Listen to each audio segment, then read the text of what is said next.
자, 여기 제가 요 대충 개축과 재축의 요 간단한 얘기까지 말씀드렸는데요. 여기서 좀 더 들어가면은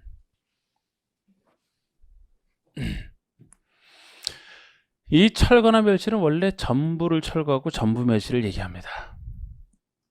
만약에 전부 철거나 멸실이 안 됐다면 기존 건축물이 철거 멸실이 안 됐기 때문에 남아있는 상태가 되거든요.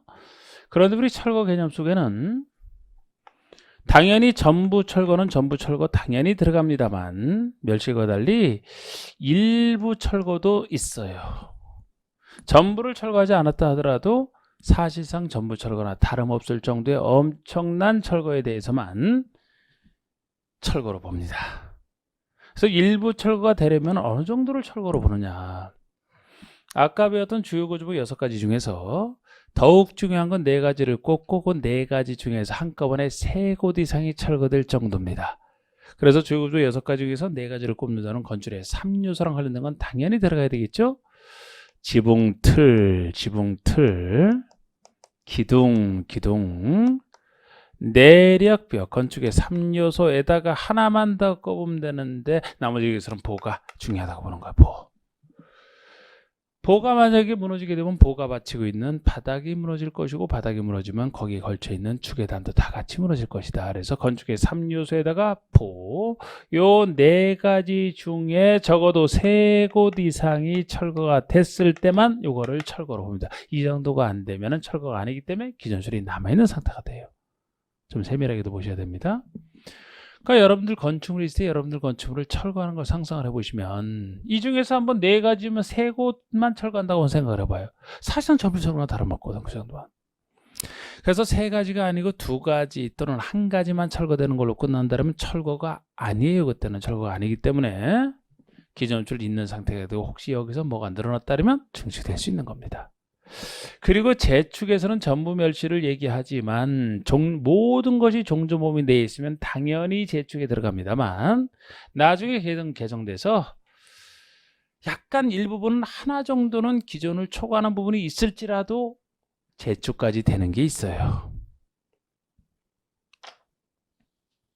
건축물의 기준 중에서 가장 돈에 관련된 것이 연면적 크기입니다. 각 층 바닥 면적을 얘기하는 게 연면적이라고 했잖아, 그죠? 이 연면적은 재축이 되기 위해서는 이 중요한 연면적은 무조건 종족물을 넘어서면 절대 재축이 될 수가 없어요. 넘어서면 안 돼. 그러니까 연면적은 종족무 이하이지만 이보다는 약간 덜 중요한 동의 수, 하나의 대지에 몇 동 있느냐, 동의 수나 층수나 높이 중에 둘도 아니고 어느 것 하나만 종족물을 초과하는 것까지는 재축으로 봅니다. 연면적은 절대 넘어서면 안 되고 동수, 충수, 높이 중에 어느 것 하나만 그것도 법령 적합한 범위 내에서 종류를 넘어서는 것까지는 재축으로 봅니다. 그렇지 않은 게 신축이 된다 그랬죠. 그리고 이전이라는 것은 옮기는 게 이전 아닙니까? 옮기는 게? 이걸 그림으로 표현하게 되면 이전이라는 것은 지금 같은 대지 하나의 대지에서 기존 건축이 있었는데 요걸 그대로 같은 대지에서 그대로 옮겨 놓는 게 이전이 됩니다. 이게 이전이에요. 옮기는 게 이전 아닙니까? 없던 땅에 있는 상태니까 신축이 될 수도 없고 더 늘리지 않았기 때문에 증축이 될 수도 없고 철거 멸실이 아니기 때문에 개축이 될 수도 없는 독자적 개념이 되는데 이전에 대해서 우리 그림을 봤듯이 딱 2가지 요소가 있어야 돼요. 제가 그대로 옮긴다는 표현을 했어. 그대로. 주요 구조를 해체하지 않고 이런 표현입니다. 주요 구조를 해체하면 안 돼요. 해체하지 않고 그대로 옮기는 걸 얘기해요. 주요 구조를 해체하지 않고서도 옮길 수 있습니다. 아까 뭐 컨테이너 이런 것도 건축물 아닙니까? 그런 거 그대로 옮길 수도 있고 현재 기술상 한옥 같은 것도 해체하지 않은 상태에서 그대로 옮길 수 있는 기술이 있어요. 해체하지 않고 어디서 옮기느냐? 2번째는 같은 대지에서 옮기는 걸 전제로 합니다. 같은 대지에서. 인접한 대지로 하면 이전이 될 수가 없어요. 만약에 인접한 옆에 있는 땅으로 옮겨간다라면은 기존 업체가 없는 땅에 이게 새로 옮겨가면 신축이 되고 있는 상태에서 옮겨가면 증축이 될 수가 있죠. 그래서 이건 이전이 아니고 그대로 주요 구조를 해체하지 않고 어디에서 같은 대지에서 위치만 바꾸는 게 이전이란 말이에요.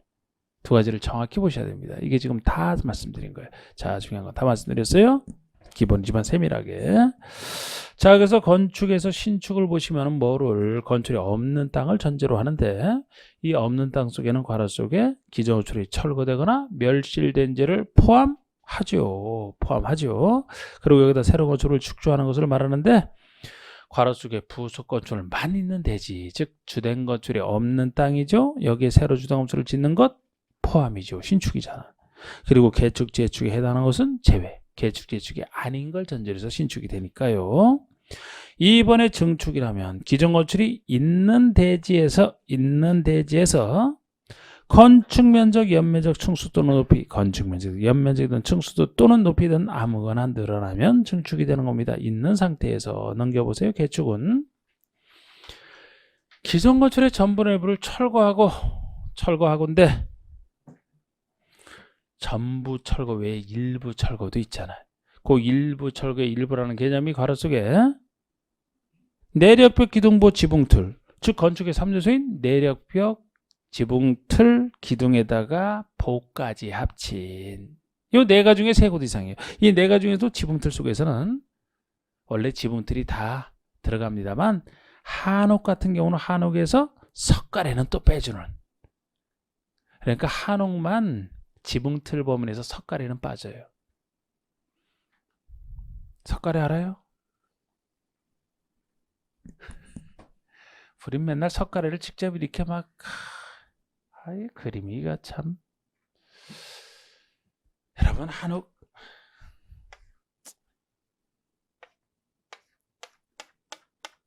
석가래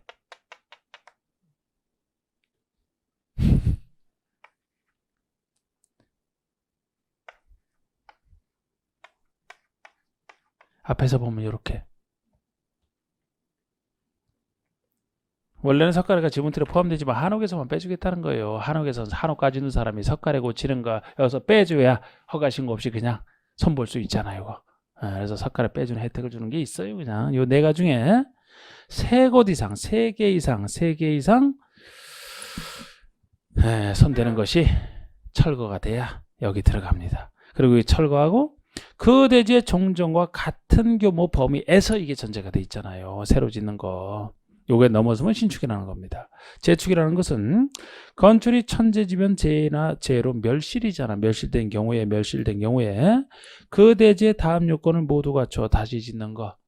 멸실된 상태에서 다음 요건을 모두 갖춰야 돼요. 동그라미 1, 2번. 동그라미 1번은 연면적 합계가 무조건 이건 종류를 넘어서는 안 돼. 종류모 이하는 전제로 돼서 동그라미 2번에 통수, 충수, 높이는 다음에 어느 하나. 즉 기업번에 모두 종류모 이하는 당연히 재축이고 니은번을 말씀드렸죠.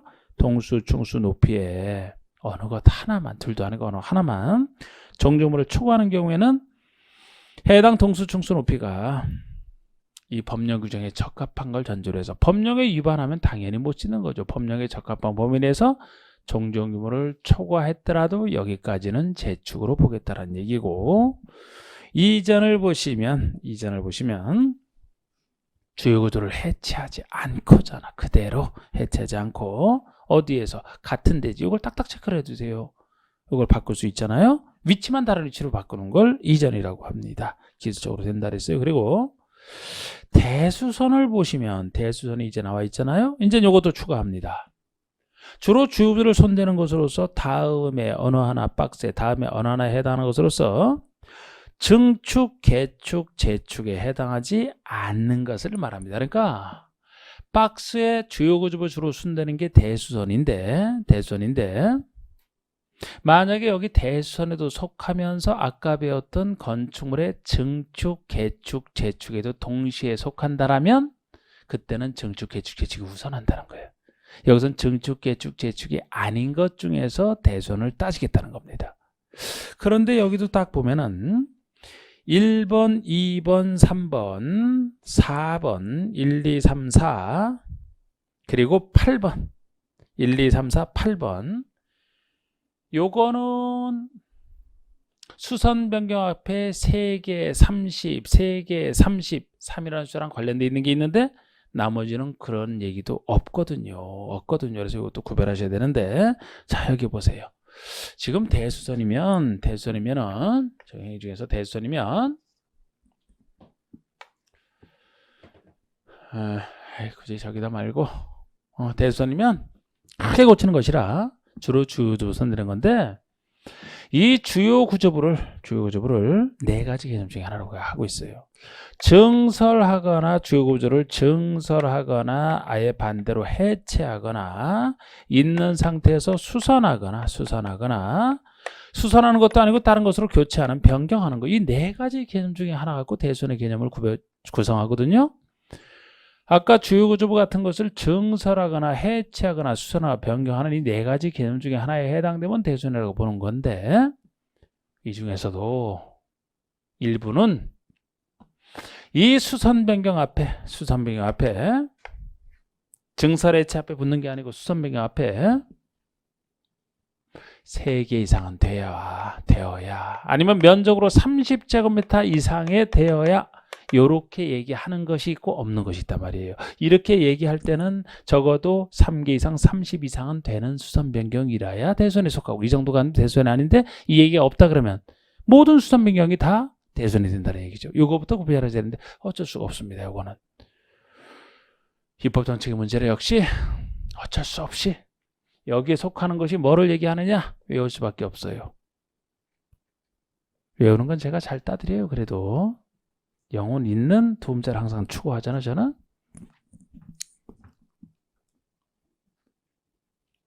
그런데 그거 하기 전에 그래서 요거부터 정확히 하시라니까. 요거부터 괜히 3이라는 줄을 외웠는데 이거 앞에 붙이면 안 돼요. 이거 앞에 붙이면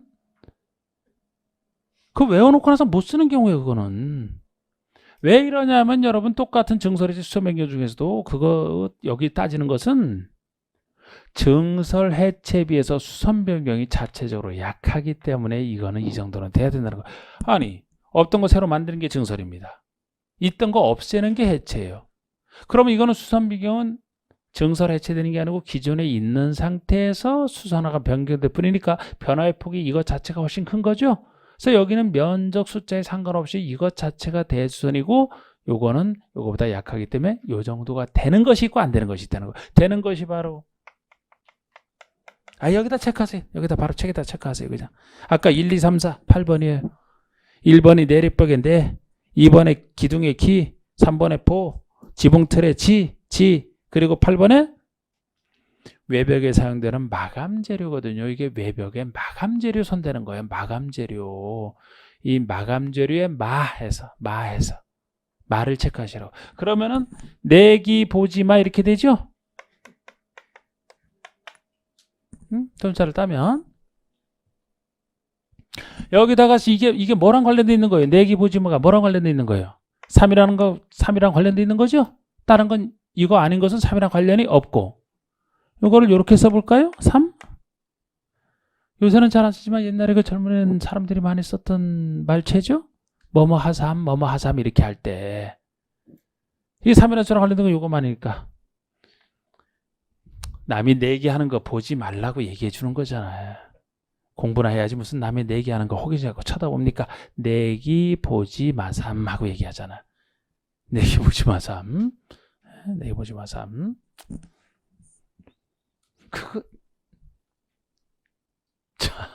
자 내력벽이요. 기둥이고 보 지붕틀 외벽의 마감 재료입니다. 이 중에서도 여러분 이 내력벽은 벽 면적이잖아. 마감 재료도 외벽의 면적이란 말이에요. 마감 재료 면적에 관련된 게 30 이상이고 나머지는 몇 개 이상 이렇게 돼 있는 건데 자 어디 붙어 있어요? 계속 얘기하잖아. 수선 변경 앞에 붙어 있더라고. 수선 변경 앞에. 자 그러면 내력벽을 1제곱미터 증설한다. 1제곱미터 증설한다. 1제곱미터 쭉 대수선? 이죠. 모든 증설해체는 대수선이니까 요거 앞에서 30 이상이 붙어 있다고. 그러니까 요건지를 먼저 보시라니까. 내기 보지 마 보기 전에. 내력벽 면적을 1제곱미터 증설한다. 증설이잖아. 그럼 대수선이라고요. 5제곱미터 해체한다. 대수선이에요. 근데 5제곱미터 수선한다 그러면 30제곱미터 이상은 돼야 되기 때문에 5제곱미터면 이때는 대수선이 아니고 대수선이 아니면 그냥 할 수 있는 거지. 대수선에 해당되면 허가신고를 통해서 해야 되거든요. 아시겠어요? 기둥을 한 개 해체에 따르면 해체니까 대손이에요. 두 개 변경에 따르면 변경이죠? 대손이 아니죠? 세 개 이상은 돼야 대손이 되거든. 수선 변경 앞에 3이라는 숫자가 붙어 있고 요거랑 관련된 것은 내기 보지 마. 요 세 가지면 3이라는 숫자랑 관련된 내기 보지 마 3 이렇게 돼 있는 거예요. 그러면 예를 들어 여기에 해당하지 않는 것이면 이때는 모든 수선 변경이 여기에 상관없이 다 대손이 되고, 네? 아시겠죠 이거? 네. 자, 그래서 보세요. 내력벽을 증설했지. 증설했지 할 때는 아무 얘기 없으니까 면적에 상관없이. 그런데 수선 변경할 때만 30 이상이고 여기랑 같은 구조가 8번 아닙니까? 8번이 외벽의 마감 재료. 외벽의 마감 재료인데 이 외벽의 마감 재료가 괄호 속에 52조 1항 2항에 따른 마감 재료를 말한다.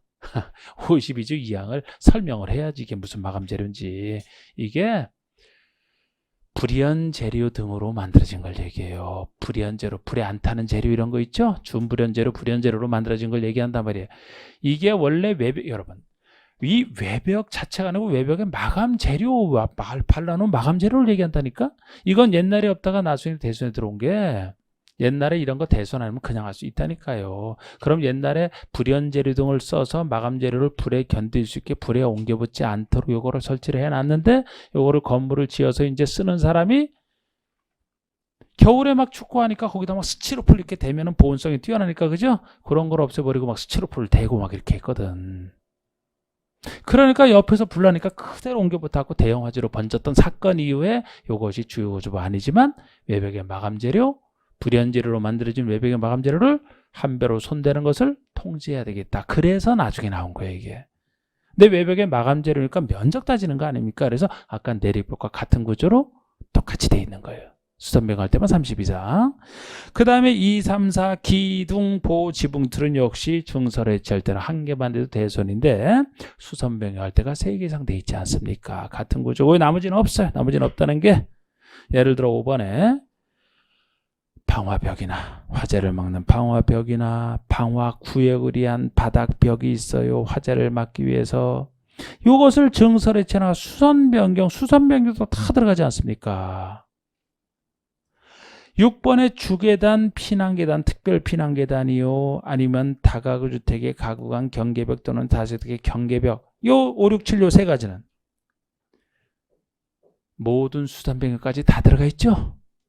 아까 내기 보지마 요것만 3이랑 관련돼 있고 나머지는 숫자 없어니까 여기는 면적에 상관없이 다 들어가는 거예요. 특히 7번 같은 경우에 무엇의 경계벽이냐. 다가구와 다세대 주택의 경계벽을 손대는 것이 대손이지.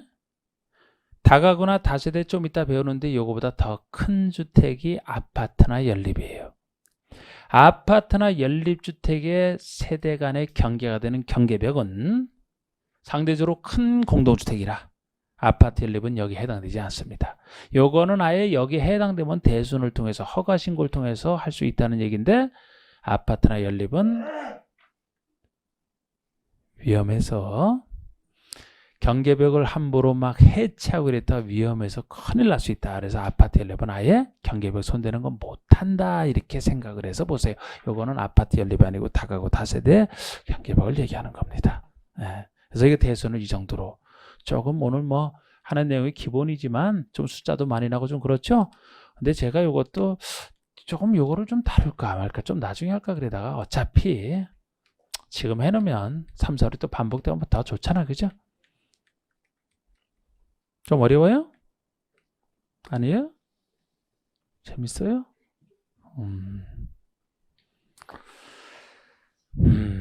이제 용도 변경. 건축은 그대로 있는 상태에서 쓰임새를 바꾸는 거 사회적으로 많이 씁니다. 요새 뭐 건물 있는 상태에서 장사 안 되는 경우 많으니까 장사 안 되는 거 사가지고 다른 용도로 내가 쓰겠다. 용도 변경할 때. 역시 허가 신고를 가리기 위해서 하는 건데 우리 건축의 용도는 29가지로 주용도로 분류가 돼 있어요. 29가지 주용도가 바로 389쪽에 그 29가지 주용도를 얘기하거든요. 이 제목은 이제 나중에 쭉 제목대로 보시면서 제목 느낌 잡아서 보셔야 된다고. 근데 공법은 워낙 할 게 많다 보니까 땅의 용도 28가지는 여러분들이 다른 법에서 잘 하지만 건축의 용도 29가지는 대충 할 수밖에 없어요. 워낙 많아서 그래. 요 29가지 주 용도를 가지고 다시 비슷한 종류로 9종류로 묶어놓은 것이 양가로 2번의 9개 시설군이라고 하는 겁니다.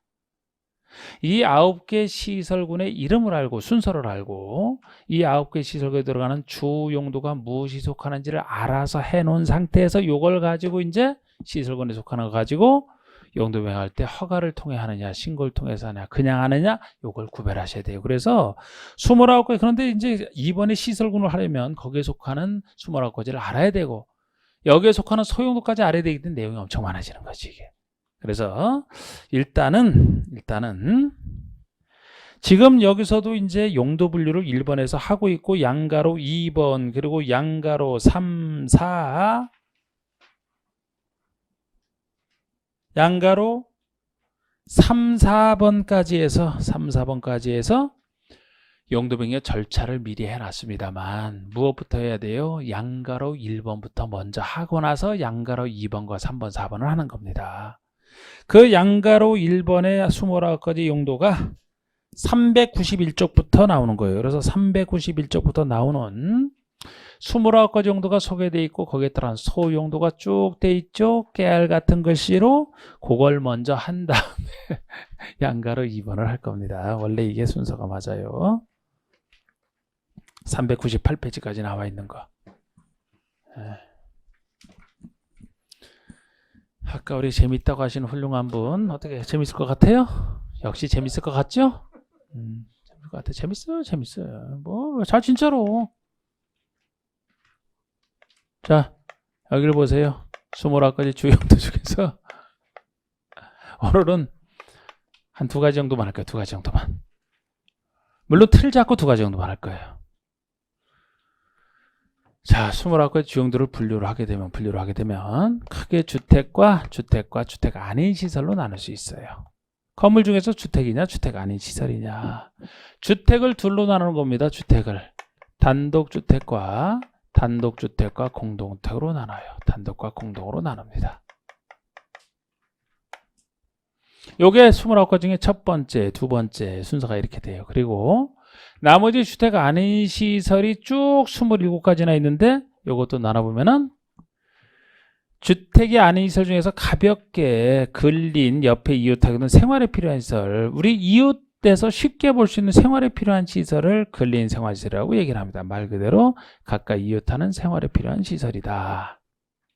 근생은 가까이 이웃하고 있는 시설이면 이번엔 주변에서 쉽게 볼 수가 없는 기타 전문화된 근생이 아닌 것을 그냥 편의상제가 전문시설이라고 얘기를 하겠습니다. 근데 이 근생 자체가 1종, 2종으로 나눠져요. 1종 근생이 가까이 이웃하고 생활에 필요한 시설 중에서도 좀 더 우리 생활에 필수적으로 필요한 있어야만 되는 조그만 기반시설이 1종이고요. 2종은 근생 중에서는 상대적으로 1종보다는 약간 덜 필요한 이런 느낌으로 봐주시면 돼요. 1종, 2종. 그래서 1번, 2번 1종 근생, 2종 근생, 3, 4번까지 했고 나머지 25가지 전문시설은 말 그대로 전문화된 시설이라 주변에서는 쉽게 볼 수 없고 전문화된 시설 25가지가 존재합니다.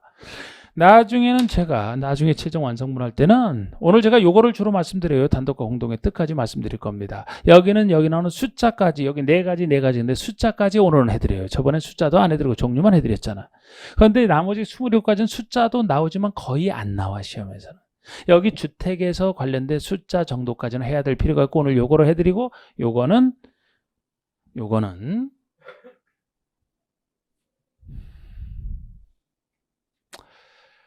어느 정도 하는 수준이냐가 제일 골치 아파 이게.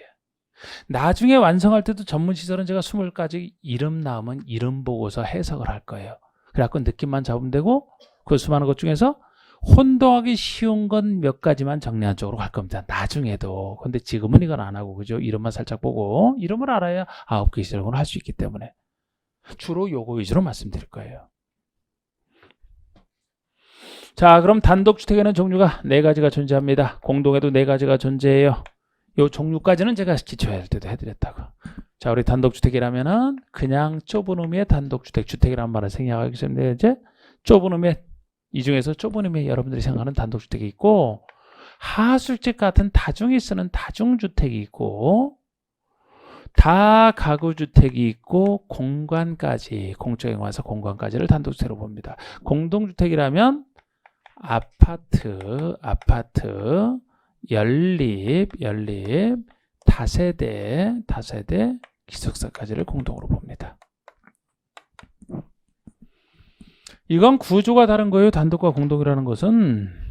단독은 말 그대로 주택을 하나의 단위로 취급하는 것이고 구분 소유가 안 돼요. 부분에 대한 구분 소유가 안 됩니다.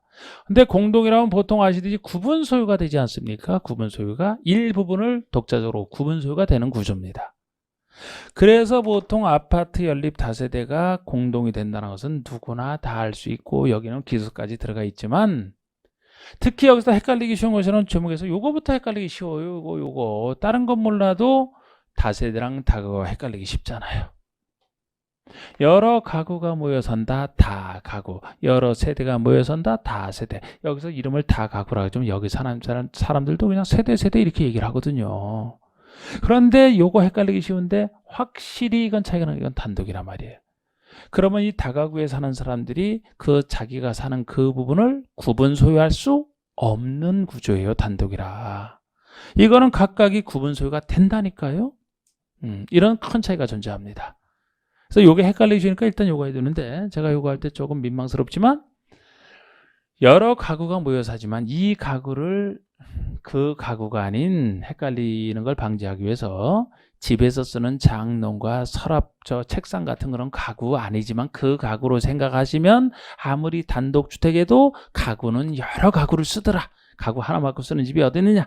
그거 아니지만 그래서 다세대랑 구별하려고 여러 가구, 다가구는 단독이다. 단독에도 여러 가구를 쓰더라. 다세대는 공동. 이렇게 제가 말씀을 해드렸단 말이에요. 이제는 숫자도 여기까지는 해야 돼. 특히 이 숫자를 더 많이 상대적으로 더 다른 거의 숫자 낸 적이 없어. 거의. 해면 좋겠지만 좋겠지만 아니고 그 좋다면 또 일부러 또 타시는 분들이 있어요. 예? 주택만 합니다. 여러분 아파트는 이게 제일 기본이죠. 자, 우리 주택할 때는 층수를 계산할 때 주택으로 사용한 층수만 계산해요. 바닥 면적 할 때도 주택으로 쓰이는 면적만 갖고 계산하고. 그래서 주택할 때 아파트라면 주택으로 쓰이는 층수를 몇 개 층을 쓰느냐. 무조건 5개층 이상이면 다 아파트라고 합니다. 법적으로. 명칭에 상관없이. 주택으로 쓰는 층수가 5개층 이상은 무조건 아파트예요. 그래서 5층이 아니고 5개층. 우리가 순순히 아파트로만 쓰는 것은 그거로만 계산하지만 주상복합이다 뭐 이런 거 있으면은 주거용으로 몇 개 층을 쓰냐 이렇게 따진단 말이에요. 그 건물 자체 층수가 아니고 다 이렇게 따집니다. 그래서 만약에 주거용도로만 지었다라면 주상이 아니고 주거용도로만 지었다면 그래서 제일 작은 아파트가 5층짜리가 되는 거예요. 최소 5개층 이상은 되어야 아파트로 보기 때문에 4층짜리하고 아파트라고 돼 있는 건 대장상 없습니다. 없어요. 최소 5개층 이상이 아파트예요. 그러면 5개층 이상의 아파트라면 연립다세대는 아파트가 아닌 걸 얘기하기 때문에 둘의 공통점이 주택으로 쓰이는 층수가 4개층 이하여야 돼요. 4개층 이하. 5개층 이상의 돈 아파트가 되기 때문에 여러분 연립과 다세대는 아파트와 어느 게 더 넓으냐 이런 개념이 아니에요. 몇 개 층 쓰느냐에 따른 분류예요. 그냥 5개층 이상은 아파트 아닌 게 연립다세대. 그럼 연립다세대는 4개층 이하에서는 둘이 공통점인데 어디서 차이가 나냐? 이게 면적 크기에 따른 분류예요. 한 개 동만 따져서 한 개 동 중에서도 주택으로 쓰이는 바닥면적 합계, 바닥면적 합계 연면적이니까 너무 신경 쓰지 마시고 한 개 동의 주택으로 쓰이는 바닥면적 합계 연면적이 660제곱미터 약 200평이죠. 660제곱미터를 초과하면서 4개층 이하냐 660제곱미터 이하이면서 4개층 이하냐 여기에 따라 연립다세는 달라지는 겁니다. 그래서 연립이 다세대보다는 좀 더 넓다라고 얘기를 하는 거예요. 그리고 일단 이것과 다가구를 구별해 두시면 다가구는 다세대와 비슷한데 단독이라고 했잖아요.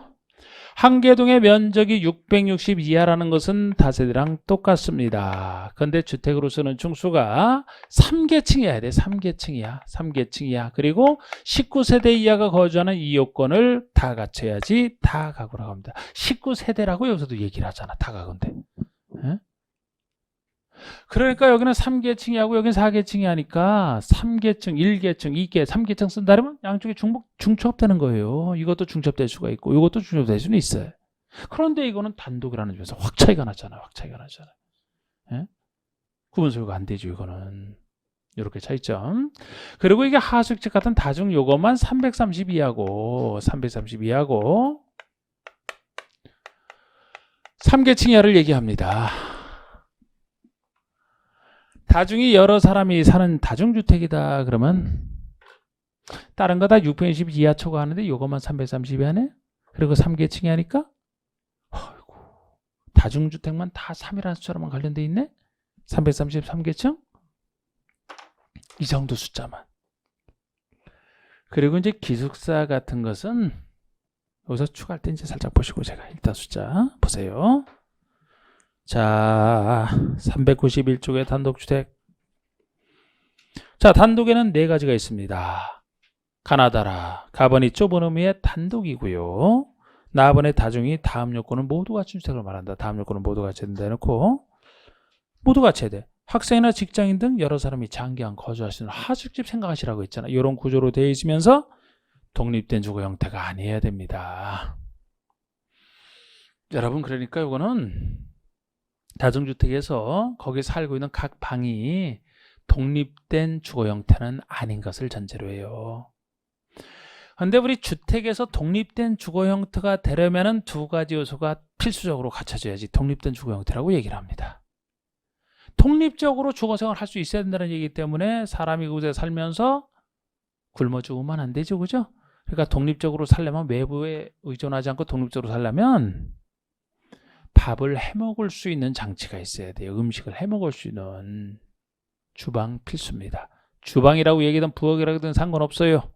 그게 필수고 또 하나는 먹기만 하면 죽는다. 싸야 돼요. 그러니까 욕실, 요게 화장실, 요게 있어야 됩니다. 그래서 그 두 가지를 같이 해야 독립된 주거 형태라고요. 그런데 여기 보시면 안에 하숙집을 생각을 해보세요. 거기서 그 각각의 방별로 독립된 주거 형태 아니잖아요. 거기서 잠만 자고 주로 이제 하숙집 아줌마가 해주는 밥 따로 같이 가서 먹고 그러죠, 그죠? 그렇기 때문에 독립된 주거 형태는 아니란 말이에요. 이거는 다른 주택과 달리. 그래서 각 실별로 욕실은 설치할 수 있으나 욕실은 가능하나 취사시설은 설치하지 않은 것을 말합니다. 이게 맨 처음에 초기에는 취사시설과 욕실 둘 다 안 됐어요. 근데 지금 문화생활 하라고 씻는 건 좀 씻어라. 욕실은 설치를 나중에 바꿔서 그래요. 그러나 욕실은 설치할 수 있지만 만약에 취사시설마저도 설치가 되면 독립된 주거 형태가 되니까 안 된다는 거지. 그거는. 요거. 그리고 한계동의 주택으로서는 바닥 면적이 330 이하이고 주택으로서는 층수가 3계층이야. 333계층이잖아. 3계층이에요. 3층이 아니고. 그죠? 그리고 이때도 지하층을 빼버리는 것도 거의 똑같아요. 우리 층수 제한에서 지하층 빼버리겠다는 겁니다. 그러니까 지하층은 층수 제한에 걸리지 않고 설치할 수 있겠죠. 그죠? 그런 점에서 혜택이 된단 말이에요. 자, 그 다음에 다가구 보세요. 다가구도 여기 들어가잖아. 다음 요건을 가진 주택으로서 공동택이 아닌 것을 전제로, 단독을 전제로 하는데 주택수는 층수가 3계층 이하요. 2번이 한계동의 바닥면적 합계가 660 이하요. 그 아래 19세대 이하가 거주하는 요건을 다 갖췄을 때 다가구라고 합니다. 다세대는 구별해주고 공간은 공적인 관사니까 당연히 단독이죠. 공간 관사가 어디 공동이 될 수 있겠습니까? 구분소유한 단독이죠. 그리고 공동의 가나다란 네 가지가 있잖아. 공동의 가본 보시면 아파트는 무조건 주택으로서는 층수가 면적에 상관없이 5계층 이상이면 다 아파트요. 나번에 연립이라면 한계동의 면적이 660을 초과하면서 4계층이라면 연립, 다세대라면 660 이하이고 4계층 이하가 다세대요. 그리고 기숙사라면 기숙사도 공동에 들어가는데 기숙사를 상상해보시면 학교나 공장 등의 학생이나 종업원 등으로 해서 쓰는 것으로서 한계동의 공동취사시설 이용 세대수가 전체 50% 이상인 것 학생복지주택을 포함해서 학생복지주택도 기숙사인데 이것도 기숙사가요. 초기에는 공동취사시설 이용 세대수가 공동취사시설 이용 세대수 즉 기숙사 식당을 공동취사시설로 이용하는 세대수가 옛날에는 100% 다일 때 기숙사로 봤었어요. 옛날 기숙사에 사신 분들 상상하시면 돼. 기숙사의 방별로 독립된 주거생활을 갖춰진 게 아니고 다 100% 공동시설을 이용했어야 됐거든요. 그런데 이것도 나중에 바뀌어서 기숙사 요건을 완화해서 기숙사 설치를 좀 더 유도하고자. 근데 기숙사 설치를 유도하고자 해봤더니만 또 막상 또 대학 주변에 있는 또 그 학생들에게 그 하는 사람들이 또 막 반대, 주변에서 반대가 심해서 막 실제 못하는 경우도 있고 하는데 하여튼 완화시켜놨어요. 지금은 공동시설 이용세대가 전체의 50% 반 이상만 되면 기숙사로 인정을 해줍니다.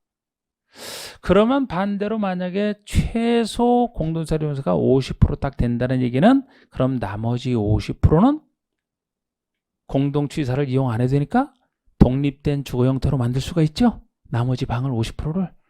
그럼 독립된 주거 형태로 만들어서 취사설을 별도로 설치하면 분양도 잘 되겠네? 네? 그런 뜻에서 기숙사 설치 요건을 완화시킨 거예요. 네. 그러면 기숙사로 지어서 나머지는 구분 소유되는 것은 이제 독립된 주거 형태에서 분양할 수도 있잖아요, 따로. 그런 의미가 있습니다, 이게. 자, 요렇게 했어요. 요렇게 했고,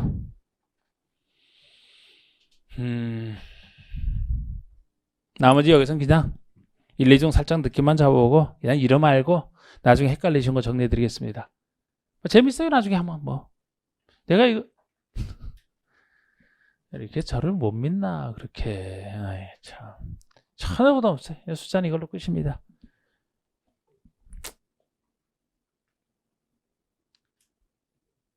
우리 생활에서 꼭 필요한 것이니까 대충 이 느낌을 잡는다라면 동네 슈퍼 같은 거 소매이슬 뭐 1000미만 이렇게 얘기를 합니다. 근데 그런 숫자 몰라도 된단 말이에요. 동네 슈퍼. 슈퍼 없이 어떻게 생활 가능합니까? 예? 노래 연습장 같은 거. 이중에 들어가겠죠? 노래 안 해도 살죠? 하면 즐겁고 편하죠, 그죠? 이중에 들어간단 말이에요. 예를 들어 미용실 같은 거 없이 어떻게 생활합니까? 머리 깎아야 되지? 일정근색에 들어가요. 근데 동물 미용실이면 걔들 꼭 깎아줘야 되나? 걔들? 응? 깎아줄 사람만 깎아주고 아닌 사람 아닌 거지? 이중에 들어가요. 취미랑 관련된 이중에 들어간단 말이에요. 예를 들어서 응? 우리 아파서 기본적으로 하는 치료하는 거요? 의원, 치과나 한의원 이런 거 아프면 당장 가야 되지. 그거 없으면 어디서 치료를 받습니까? 우리나라처럼 일종근생이에요. 그런 게. 이게 병원급들로 해서 크다라면 전문실은 의료실에 나중에 들어가겠죠. 작은 의원, 한의원 이런 거 말이에요. 그런데 이것도 동물병원에다 동물 치료하는 거 이종근생 예를 들어서 예? 음식점 중에서 음식만 파는 간단한 음식이면 아침에 밥 먹을 수 있는 조그만 휴게음식점이다 뭐 일종에 들어갑니다. 그런데 식당 같은 그 일반 음식점 같은 경우는 평상시 이거 외식할 때나 쓰는 거 아닙니까? 일종처럼 필요한 거 아니고 뭐 2종 이런 식으로 이제 느낌 잡아서 하는 거 이런 것들은. 그리고 기타 전문에서는 이름 쭉 나온단 말이에요. 이름만 읽어보고 할까요, 여러분? 1종근생, 2종근생, 3, 4번이 있었고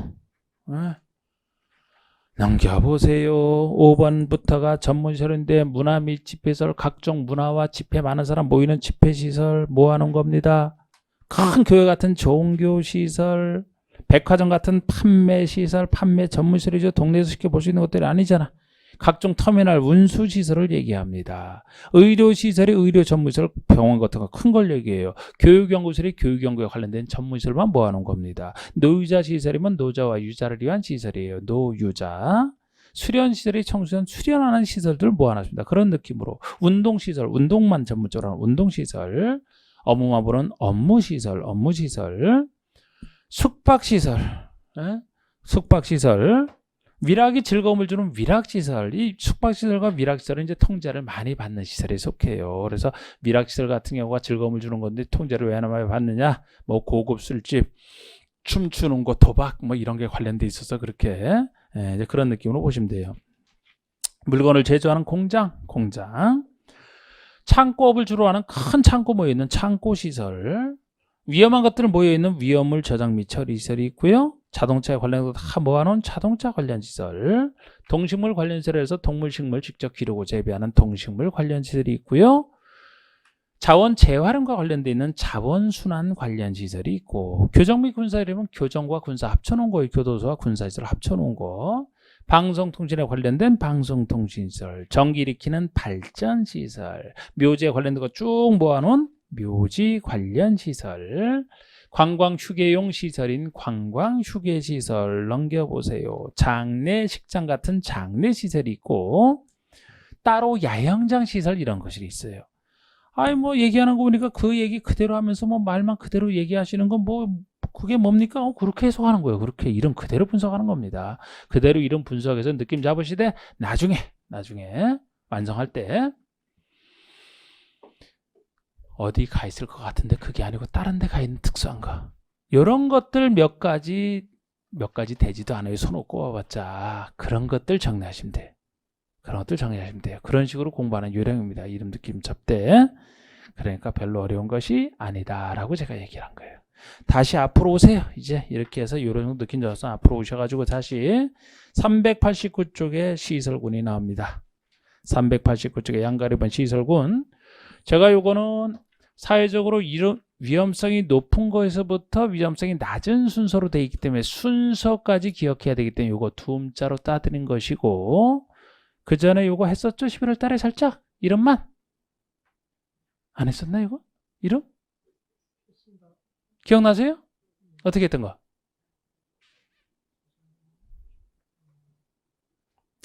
자, 다시 합시다 그러면. 자, 자동차 관련 시설군의 자, 산업 등의 산, 전기통신의 전, 문화집회의 문, 영업시설군의 영업 두 글자, 교육 및 복지에서는 교육 두 글자, 근린 생활에서는 근린 두 글자, 주거 업무에서는 주거 두 글자, 그 밖에서는 그 밖의 세 글자를 체크해서 말 되게 하느라고 이렇게 땄고, 이렇게 제가 말 되겠다는 것은 꼭 하여튼 반복을 통해서 외워두시면 좋겠습니다. 아까 29가지 주요 용도를 가지고 다시 비슷한 종류로 해서 9개 시설군으로 무리군자로 써요. 무리군자에서 9개 시설 무리 9개 종류로 묶어놓은 걸 얘기하고 위험성이 높은 것은 낮은 순서와 이름까지 아셔야 되는 거야.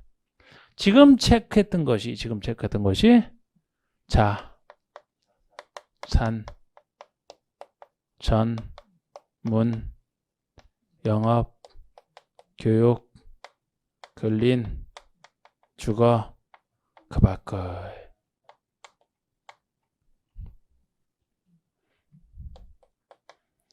교육복지 주거 업무. 일단 제가 노란색으로 한 거 최소 이거는 써놓고 해야 돼요. 나중에 문제 나올 때 거의 매번 한 번씩 나오니까 많이 쓰면 힘들고 시간 걸리니까 최소 이건 써놓고. 일단 제가 요 아까 얘기했던 거 요거부터 말씀드리겠습니다. 근데 이게 자 해놓고 자가 뭔지 모르면 골치 아프죠? 두음자 단점? 이게 뭐예요? 자동차 관련 시설군, 산업 등, 전기통신, 문화집회, 영업, 다른 거 뭐 덧붙일 것도 없어요. 그대로니까. 이게 공인중개사 교육을 야외에서 하라. 공인중개사 교육을 야외에서 하라. 답답해 아니 말고 공인중개사 교육을 야외에서 하면 아이 야외 얼마나 이거 시원하고 좋아. 그거를 만든 거예요. 그거를. 영업에 대한 교육이 주어입니다. 영업교육. 요것은 근데 영업교육인데 수많은 영업에 무슨 영업인지 모르잖아요. 공인중개사 교육은 수많은 영업에 대한 교육 중에서도 특히 영업 중에서 무엇을 전문적으로 다루는 영업이냐? 자산을 전문적으로 다루는 부동산 자산을 전문적으로 다루는 영업에 대한 교육이니까 딱 공인중개사 교육이 되잖아. 자산 전문인 영업교육은 즉 공인중개사 교육은 옆에 있는 옆집 근린 주거 밖에서 남의 집안에서 하지 말고 옆집 근린 주거 밖에서 하라. 그래서 야외 교육이 되는 거예요. 자산 전문인 영업교육은 근린주거 밖에서 이렇게 써놓고 추가로 요거를 더 써놓는 거예요. 복지 업무. 왜냐하면 이 이름을 정확히 알아야 여기에 아까 29가지 뭐가 속하는지를 일일이 안 외우고 느낌 잡을 수 있기 때문에 요거는 교육과 복지 주거 업무에서 따로 추가로 해놓기를 교복 만드는 것이 주업이네요. 교복 주업에서 요까지 채워놓으시란 말이에요. 이게 이제 최선을 다하는 길이에요. 여기에 원래 29개 뭐가 속하는지 정확히 다 해야 돼. 그런데 이렇게 이름을 알아둬야 이제 느낌대로 가는 거 있고 어쩔 수 없는 것만 외우고 이래야 된다니까. 어쩔 수 없어 이거는. 사회적으로 많이 쓰는 것이라. 하여튼 건축법에서는 제가 암기시키는 게 많아질 수밖에 아무리 최소한다래도 기술적인 부분이 많아서 그래요. 그럼 이제 여러분 이제 자동차 관련 세력에 속하는 거 아까 29가지 중에 자동차 관련 하나밖에 없죠? 이건 이름으로 끝나는 거잖아. 산업 등에 속하는 게 제일 많아. 그래서 이것도 또 어쩔 수 없이 제가 외우는 거 최소화시켜야 되지만 외우게 해드릴 수밖에 없어. 나머진 느낌 잡더라도. 자, 산업 등에 속하는 거 보세요. 제일 많아서 운, 창, 공, 위, 자, 묘, 장래. 그대로 체크하시라고요. 운수대로 운, 창, 공, 공장의 공, 위험의 위, 자원순환 관련의 자, 묘지 관련의 묘, 장래실만 장래 두 글자 해주세요. 그럼 이렇게 될 겁니다. 산업 등에 속하는 것이 이렇게 체크한 게 이렇게 될 거예요.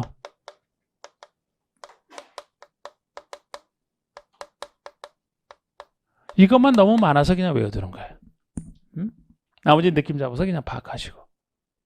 이거는 어떤 말이냐.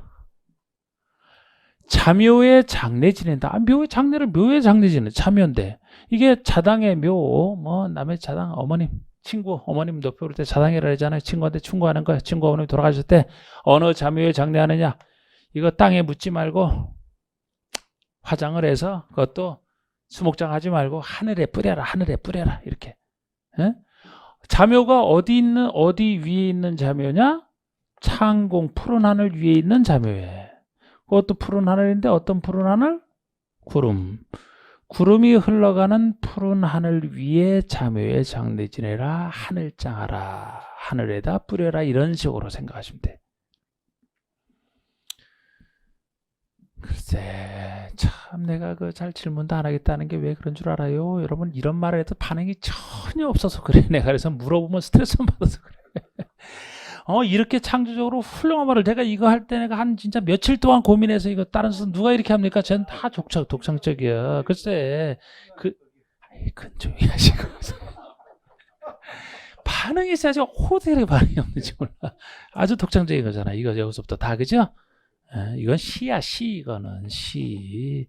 상상해 보시라. 운창공 위 자묘에 장례 지낸다. 하늘장하라.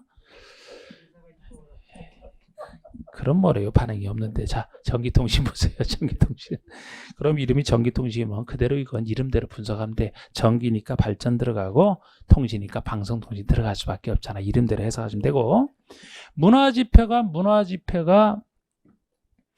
많은 사람 모이는 그래서 문화를 추구하고 많은 사람 모여서 집회 많은 사람 모여서 문화를 추구하는 해서 문화집회로 보시면 돼요. 그럼 이 느낌으로 보시면 다 돼요. 문화 및 집회에서는 당연히 여기 들어갈 수밖에 없고 이 문화 및 집회들이 전체 문화에 관련된 것이라면은 종교, 관광 휴게 시설은 부분적인 문화가 되는 거예요.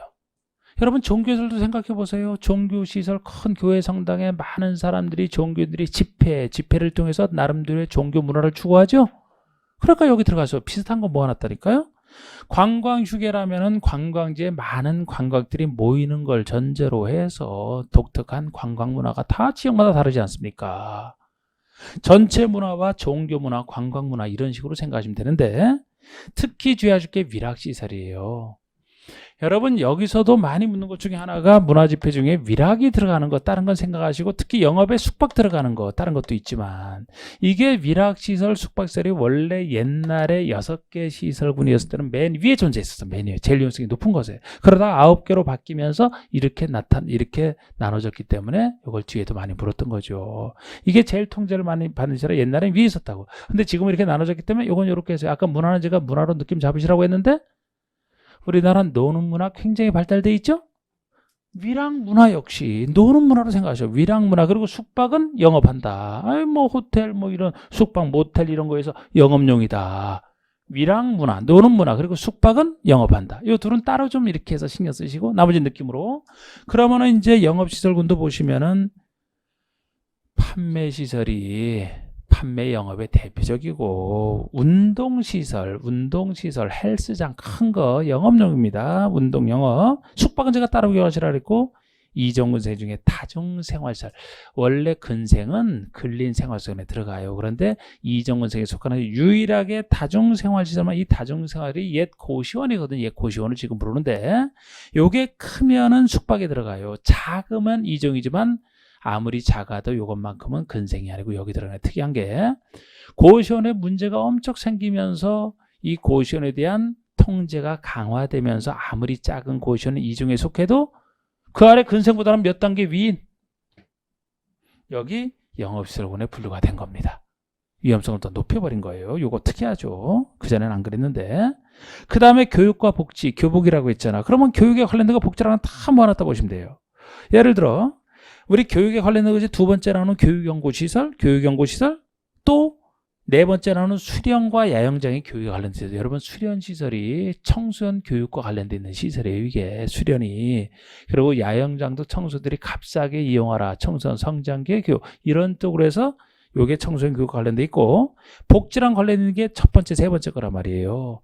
의료시설은 우리나라가 세계적으로 제일 복지 차원에서 의료시설이 제일 잘 돼 있단 말이에요. 이게 복지 차원에서 접근한 거 의료복지. 그리고 노유자 시설, 노자 유자나 어려운 사람 도와주는 시설은 당연히 복지고 그래서 교육과 복지 모아놓은 겁니다. 근생이 1, 2종 근생이에요. 주거 업무요? 주거 관련된 거 주택 단독 공동이에요. 업무시설, 업무와 교정군사, 교정군사가 공공업무 아닙니까? 이렇게 나눠져 이렇게 합쳐져 있는 거예요. 비슷하잖아. 그리고 제일 위험성이 떨어지는 그 밖의 시설군에 속하는 것이 동식물 관련세에 들어가. 동식물 관련세. 이거 또 따로 여기에 속하는 것이 동식물 관련설이 들어간다. 사람이 지구상에서 글쎄 사람이 제일 똑똑한 사람이다 보니까 자꾸 지구 환경을 해치고 해서 문제가 되지. 동물, 식물은 제일 위험성이 없다. 동식물 관련설은 동물과 식물이 사는 시설인데요. 제일 위험성이 없는 곳에 속해요. 그래서 그 밖의 설은 제일 위험성이 떨어지는 곳에 동식물 관련설. 어느 동물이 뭐 술 먹고 패싸움으로 합니까? 칼을 들고 설칩니까? 뭐 담배 피우다 불을 냅니까? 그죠? 제일 위험성이 떨어지는 곳에 들어가고 이것도 따로 끝이에요. 그럼 이렇게 해놓고 자 여기서 간단하게 이것만 하고 끝냅시다 이제. 자 이렇게 해놓은 상태에서 용도변경을 하고자 할 때 건축을 가자로 용도변경 하고자 할 때 용도변경도 허가신고란 말이에요. 허가신고. 그러면은 예를 들어 어느 시설군에 속하는 예를 들어 근생에 속하는 시설군이 있다. 요거를 산업 시설군으로 여기 속하는 용도로 용도 변경을 하고자 한다면은 시장허수 구청장이 하는 건 똑같아. 건축은 대부분이 시장허수 구청장이니까 시장허수 허가를 받아야 하나요? 신고라고 하나요? 에? 또 물어봤네 내가. 습관이에요 습관. 이게 위험성이 증대되잖아. 증대. 위험성이 증가되죠?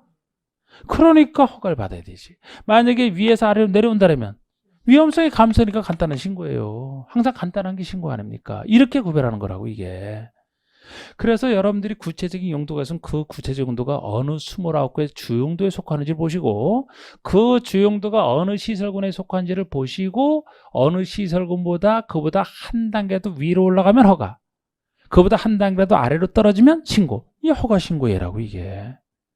그리고 예를 들어서 허가신고인데 지금 위아래로 움직이는 게 허가신고잖아요. 같은 시설군 내에서 움직인다. 같은 시설군 내에서 움직인다. 예를 들어 단독에서 공동으로, 단독주택에서 업무시설로, 주거 업무에 속하는 같은 시설군 내에서 움직인다 그러면 건축물 대장 기재사항 변경 신청을 하는 거예요. 대장 변경 신청을 해야 됩니다.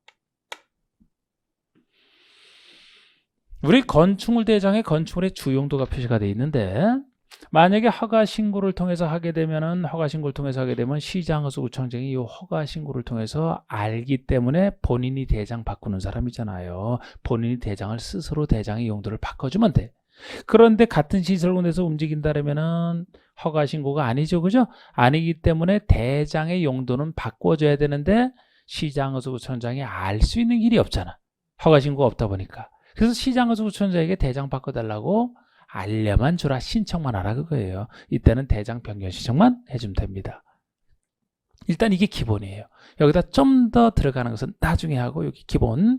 그래서 제가 넘겨보시면은 양가로 3번 중에 동그라미 2번입니다. 동그라미 2번 보시면 사용 승인을 받은 건축물에 사용 승인 받고 쓰는 거죠. 보통 완성된 건축물의 용도를 바꾸려는 자는 다음 기준에 따라 자치지 자치도 시장수 구청장 나눈 건 똑같고 이 사람의 허가나 신고 기업번의 허가 대상이 어느 하나에 해당하는 시설군에 속하는 건축물의 용도를 그보다 상위군에 해당하는 용도로 아래에서 위로 올라가는 거. 신고는 반대로 어느 시설군의 용도를 그보다 하위군에 해당하는 용도로 바꾸는 경우고 디귿번이 건축물 대장 기재내용 변경 신청이 같은 시설군 안에서 용도 변경할 때입니다.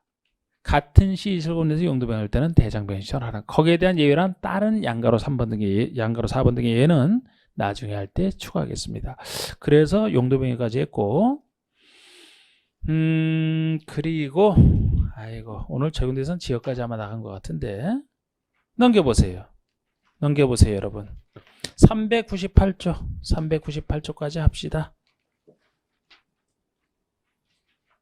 398조 이거 오케이. 적용대상 지역 중에 전면적 일부 역시 여전히 지금 기초니까 모든 규정이 다 적용되는 곳이 어디냐 나머지가 일부거든요. 그것만 일단 파악을 했어요. 여기 뭐가 적용되는 규정인지 나중에 해도 돼요. 전면적이 어디냐 이건 제가 11월 달에 해드렸잖아. 건축의 모든 규정이 다 적용되는 곳이면 사람이 상대적으로 많은 곳 적은 곳 많은 곳 상대적으로 많이 사는 곳일수록 건축의 모든 규정을 다 적용해서 좀 더 안전성을 강화해야 되거든요. 그래서 도시지역 4개 지역 중에서는 어디가? 도시지역.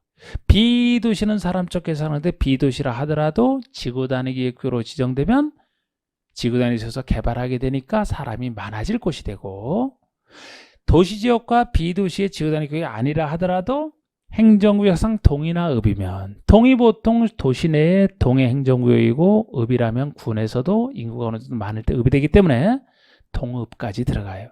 동읍의 경계랑 상관없이 무조건 용도 지역상 도시가 됐든 비도시 지구단위 계획이 있고 그 말과 상관없이 아니라 하더라도 행정구역상 동읍까지가 들어가는 겁니다. 적어도 읍 이상에 적용되는 거예요. 그래서 05번의 전부 적용 대상 지역이 05번의 1번 도시지역과 그리고 도시지역 밖에서는 지구단위 구역이고 요거 외의 지역 중에서는 동읍지역. 이것도 약간 또 좀 헷갈리게 또 이것도 말을 해 놓으셨네. 그러니까 도시지역이 하나 있고 비도시의 지구단위 구역이 하나 있고 그곳이 아닌 것 중에서는 동읍까지 들어가는 거예요. 그래서 크게 세 군데예요. 세 군데. 지금 여기만 넣고 도시와 비도시의 지구단위 구역 외의 지역에서 동읍이라 해서 아닌 것 중에서 동읍만 해당되는 것처럼 돼 있는데 말 표현이 그죠? 도시지역과 비도시의 지구단위 구역이 법에 나와 있는 전면적이고 그것이 아닌 것 중에서는 0에서 동읍을 추가하고 있다 이런 식으로 보시면 돼요. 예. 뭐 그림은 그대로 돼 있는데 이 말은 약간 좀 헷갈리게 돼 있네. 예. 자 이렇게 해서 오늘 여기까지 했기 때문에 어차피 건축위는 안 합니다. 건축위는 지금 안 하는 것이기 때문에 이렇게 했고 나중에는 뭐 건축 절차 409쪽부터 나중에 나가면 되겠네. 다음 주부터. 예. 자 오늘 마치겠습니다. 수고하셨습니다.